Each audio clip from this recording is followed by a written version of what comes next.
Buding, tama, buding. Yan mga idol, buding sa mga idol. Kain tayo. Normal situation naman eh.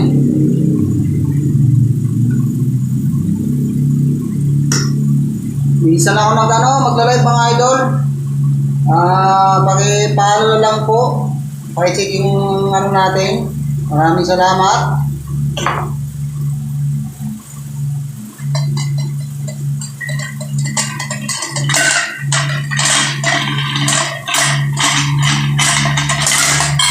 Mga idol, yelo.